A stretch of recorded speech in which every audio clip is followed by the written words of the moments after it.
36 కోట్లు శాంక్షన్ అయినాయి. వాళ్ళ తరపునే వాళ్ళు వచ్చింది. వాళ్ళందరూ వాళ్ళు ఉమ్మడి కుటుంబమే కాదు.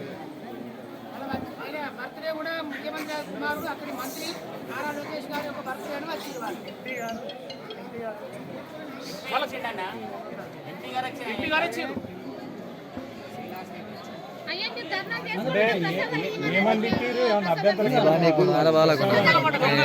మా మీదకి పెద్ద గొడవ చేసి మిమ్మల్ని అందరినీ సస్పెండ్ చేస్తా అని చెప్పేసి వారు మమ్మల్ని అందరి మీదకి చివాట్లు పెట్టడం జరిగింది.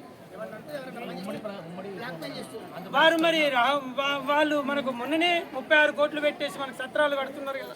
ఎమ్మెల్యే గారు స్వయంగా చెప్పారని చెప్పేసి మేము చెప్పడం, వారికి పూజలు చేయడం ధర్మం కాదా? చెయ్యొద్దా? అన్యాయమా? వాళ్ళందరూ లోపలికి వచ్చారని మా మీద ఆరోపణ. లోపలికి రాకుండా మీరు కాపాడాలి. మీరు ఎవరెవరు రావాలో మీరు చూసుకోవాలి. ఆఫీస్ వాళ్ళు అది మాకే సంబంధం. ముందరికి ఎవరు వస్తే వాళ్ళకి అర్చన చేస్తాం, దర్శనం చేయిస్తాం. ఈ విధంగా మమ్మల్ని లోపల చివాట్లు పెట్టాడు కాబట్టి మాకు న్యాయం కావాలని చెప్పేసి మేము వచ్చి ఇక్కడ కూర్చున్నాం. గత 2-3 నెలల నుంచి అర్చకులందరినీ ఇట్లా తీసేస్తుండు, ఇష్టం వచ్చినట్టు మాట్లాడుతుండు. అర్చకులకు విలువ ఇవ్వడం లేదు, గౌరవం ఇవ్వడం లేదు.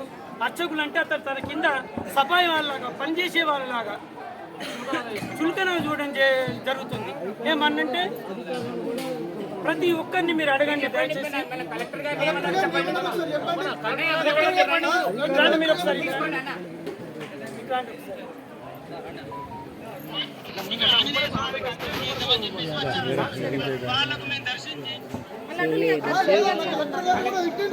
అది వాళ్ళు చెప్తారు, మీరు చెప్పారు. వాళ్ళే వాళ్ళని అడుగుతాను.